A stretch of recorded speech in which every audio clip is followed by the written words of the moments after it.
Hey guys, Drifter here. Welcome to my Black Ops Cold War multiplayer gameplay and initial impressions video. What you're watching right now is, of course, multiplayer of Black Ops Cold War. I'm running around on the boat map, playing what is effectively the new ground war called Combined Arms.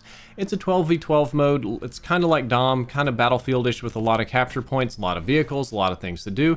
And I thought that this gameplay showed off Black Ops Cold War the best, and then we're going to show some from the snow map, and then Miami, and then Russia, and then lots and lots of maps. But I do want to point out that I was able to capture this gameplay only because Activision invited me to an early capture session, so there's one FTC disclosure, and if you're going to be playing Modern Warfare, Warzone, or even Black Ops Cold War at some point in the future, be sure to use creator code DRIFTOR in the store for any of your microtransaction purchases, which is also sponsored by Activision. So we've got that out of the way, and now let's get to my actual initial impressions, which are mixed. I had very mixed feelings about Black Ops Cold War, and because of those mixed feelings, I can't just hype this game up with no concern whatsoever, because I definitely have concerns about this game.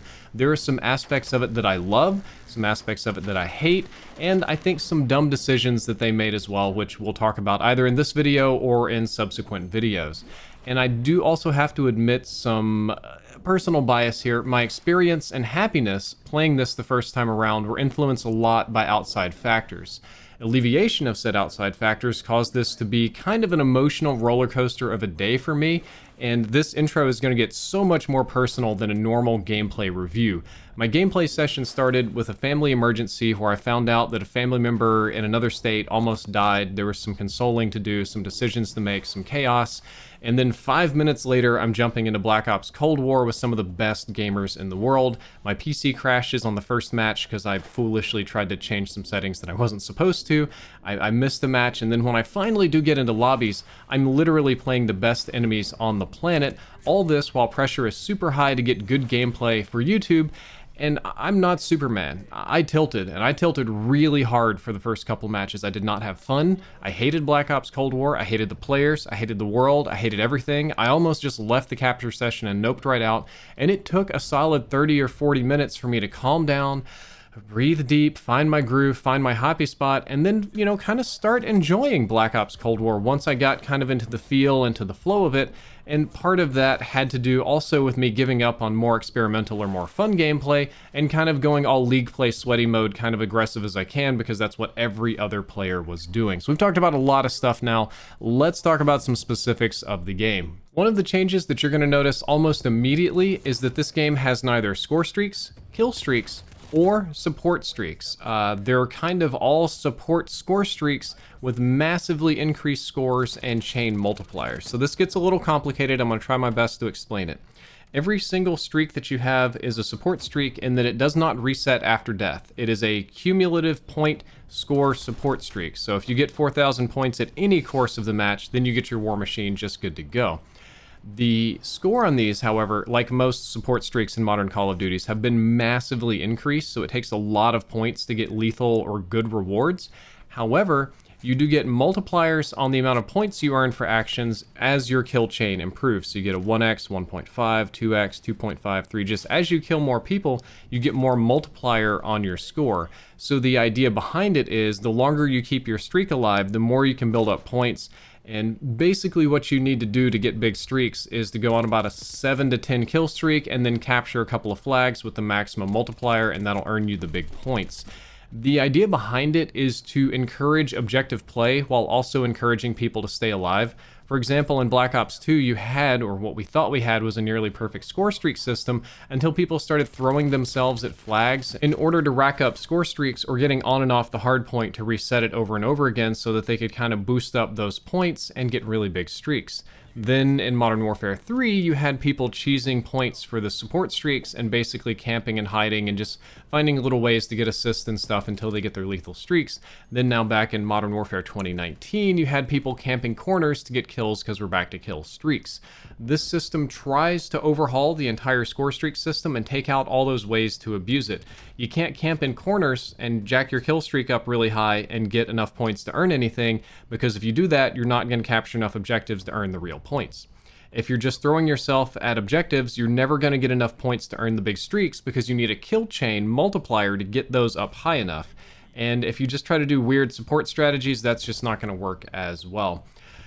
So before you say this is just complicated support streaks, I don't think that's true. I think that they're trying to do something very different, and the points are very high, so you're not going to get these big streaks without going on big kill streaks. So I currently don't have enough playtime with Black Ops Cold War to know if this is a good or a bad system. I like the idea of it, I understand the idea of it, I just don't know how it's going to play out gameplay-wise because it's kind of super complicated and lots of gamers will be confused. Somebody might find a way to bust it or abuse it, and that'll kind of make me sad. Moving along, there is no mounting in Black Ops Cold War that I'm aware of, so you can't mount your weapons on walls and windows and doors like Modern Warfare 2019. That's probably for the best. I mean, it was fun in MW19, but it got a little annoying over time. It made sense in that game, in the context of that game, but probably wouldn't fit Black Ops Cold War very well. I guess maybe you had like a bipod attachment. You could have a bipod attachment and mount it to things would make sense. Drop shotting got nerfed pretty hard. When you change your stance, at least from prone to crouch, you will un-aim down sights, whether you go from prone to crouch or crouch to prone or either way, or just full up, just hit the insta-prone. You're going to un-aim down sights your gun so you can only hip fire, and you have to wait for it to re-ADS again to be accurate. So there's a lot of downtime that you can't shoot. Drop shotting was pretty rough in this game. It's probably for the best because it's a little bit annoying, but it was shocking to find out the hard way. Because of this, jump shotting is very much so back. Everybody is doing Black Ops 2 style corner jump shots where they just kind of bunny hop over the corner, try to get some elevation, headshots. You've probably done this a million times in League play and seen competitive COD players do it. There's going to be a lot of jump shotting. On that same note, a lot of the maps do have water sections to fight in, just like Black Ops 3 and 4. I thought the water combat in those games was great. It's pretty great in Black Ops 1. It's basically identical. It flows well. It works well. The boat map is very water-centric, and I try to take advantage of that as much as I can. And I do have fun with the water gameplay.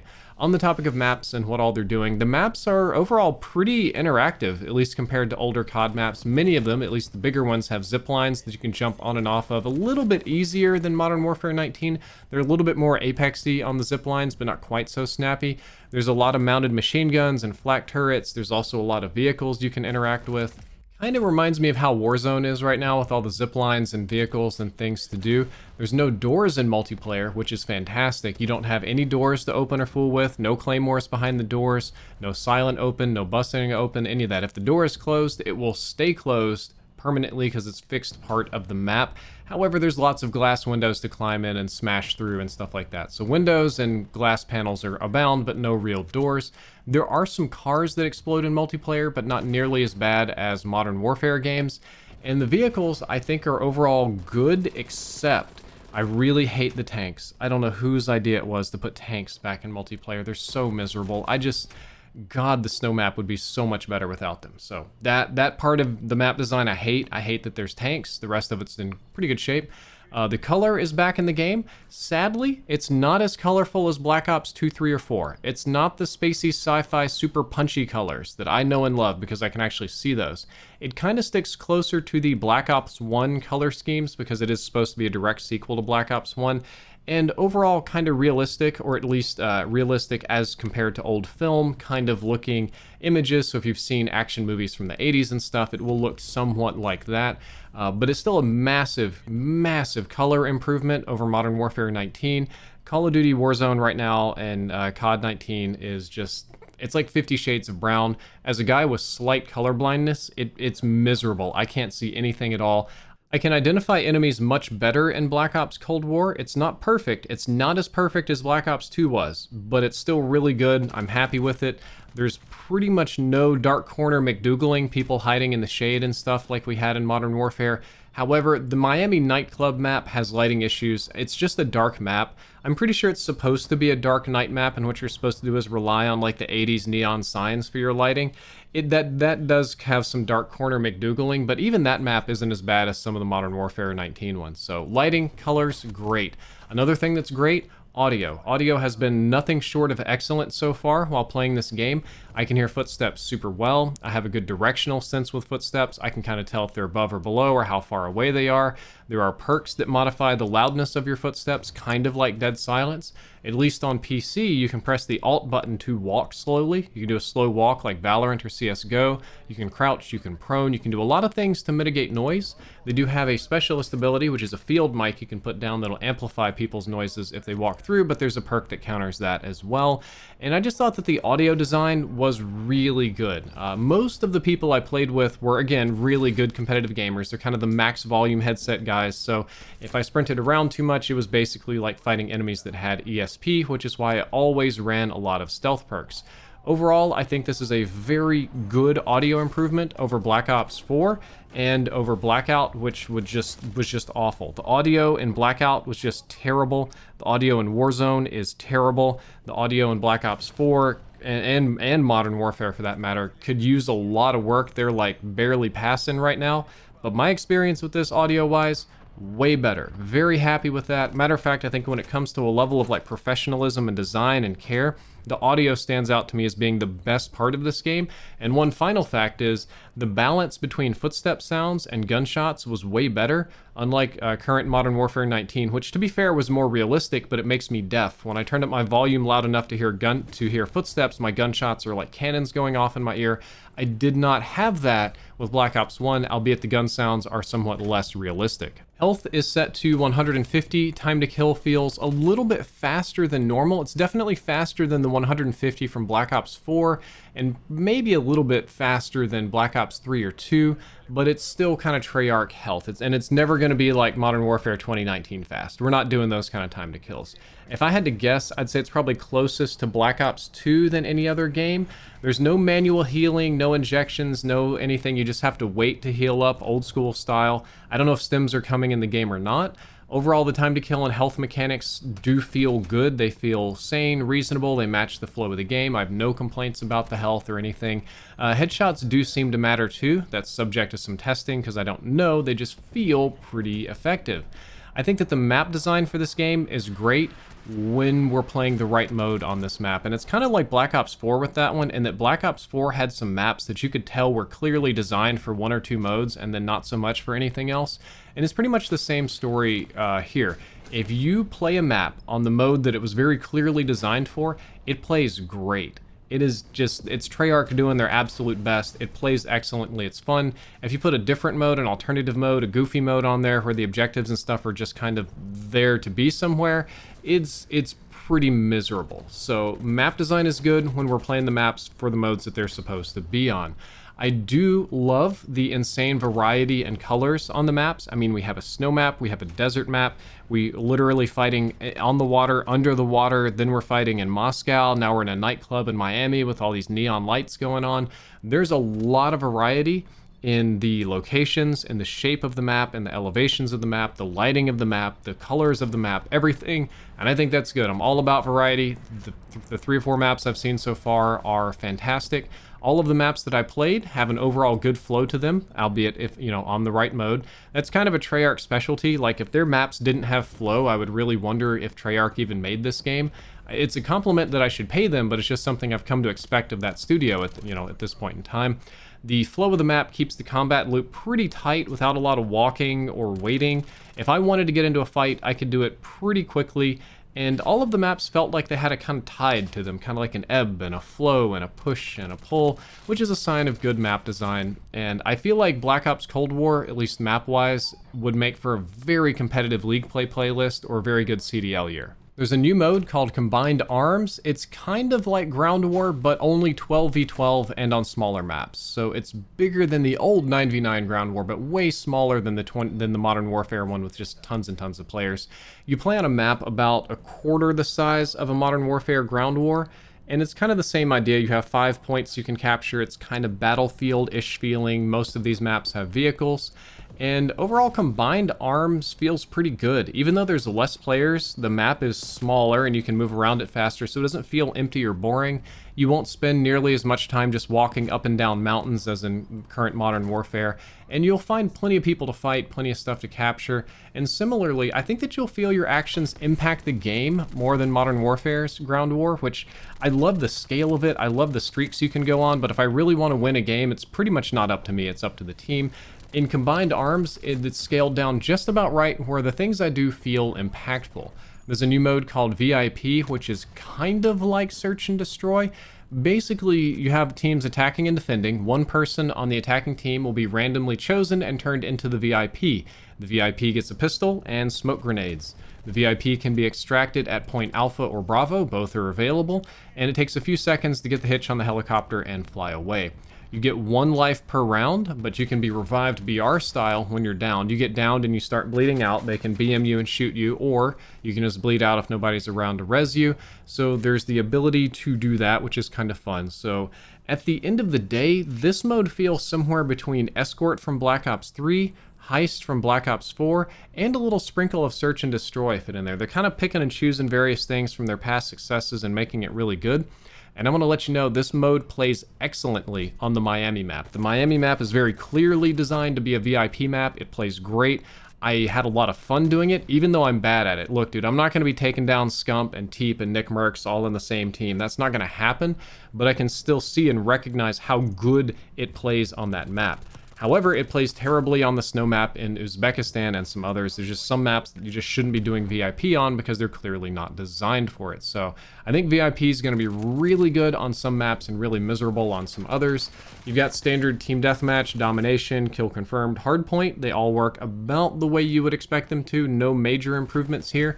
I will admit it kind of made me mad that I didn't get any points or multipliers for being on the hill in hardpoint. This is my like little alpha test session, right? But I decided to really be a team player and try to get some streaks. And I played pretty hard on that map. I ended up with, I think, triple the hill time of anybody else on my team. I think I had 1.5 minutes and the next closest was like 30 or 35 seconds or something like that. So, and I had more hill time than anybody on the other team by a pretty big margin as well. Yet I was dead last at the very bottom of the scoreboard of both teams for points. So I played the objective, triple what anybody else did in the game, and got dead last as far as points and score streak rewards. So not a big fan of that. I feel like I kind of get that they don't want to just reward points randomly for sitting on the hill. So maybe why don't they have the multiplier tick up very slowly? The longer you stand on the hill, your points multiplier can go up so that the next thing you do earns you more. I think I like that better. I just think I like people being rewarded for being on the hill instead of just touching it, getting the points and going, because that's kind of how it is now. Quickscoping is back. Depending on how you kit your sniper rifles, you can very easily quickscope people very quickly.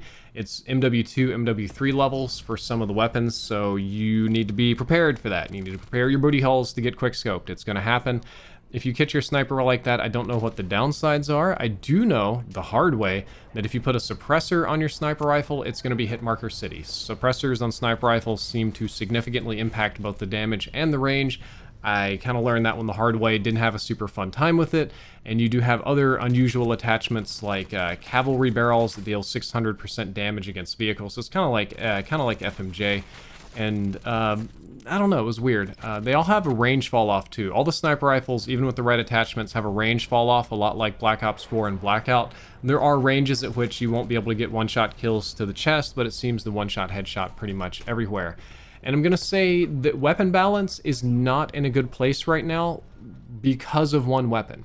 The AK-74U just dominates. You're going to see so much AK-74U on the launch day streams and in the gameplay and everything. It really, truly does just absolutely dominate everything, which is a shame. I'm going to make a whole video on this later because all of the other weapons that I used are very well balanced with each other. Like if you just took the AK-47 74U out of the picture, I'd probably tell you this game has really good out-of-the-box weapon balance. Everything has a counter, a range, a strength, a weakness.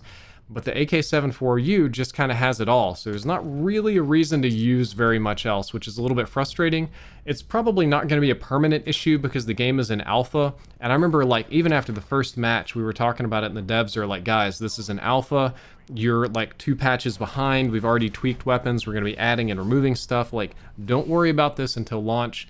And I know that I'm not going to worry about it until launch, but I just wanted to let you guys know what my experience and impressions were. So I think if they tone back the AK-74U and maybe the MP5 SMG, then it'll fall in line really well with the other weapons and it'll have a really solid balance. On that same note, LMG's not a big fan of what they did. Their recoil's way too high to be usable. So as you can tell right now, my initial impressions of the game are very mixed. You've heard some very positive, glowing, loving stuff flowing out of me about map design and about audio and about, you know, map scale and stuff like that. And then you've heard me whinge and moan about colors and about freaking tanks and vehicles and some other stuff. So this is a really love-hate kind of experience for me. It's very mixed feelings.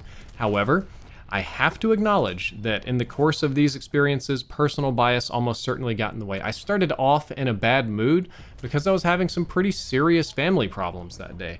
This gameplay session started off with an actual like personal real-life disaster, then a computer disaster, then a disaster of me getting smashed by other people. And those kind of things, no matter how resilient your mind is, can skew you to be more negative than is necessary. That's why this is an impressions video and not a review video. What I'm going to do is wait a little while before I make my big good, bad, ugly review video, maybe after the launch day streams, so I've had an opportunity to play it kind of like a fresh, no disaster kind of day. Or maybe I might even wait until after the beta, whatever, they didn't even tell me if there's going to be a beta. I'm still going off the leaks, the leaked beta sometime in October, I guess. I might wait until after that so I can play with regular, normal people online and see how it plays. I want to go in fresh, I want to go in open-minded and feeling good and not stressed and angry, and maybe I'll have a very different experience. So we'll see how that pans out. Guys, I hope that you enjoyed this video. I hope that you learned something useful. If you did, don't forget to like, favorite, and subscribe. Drifter out.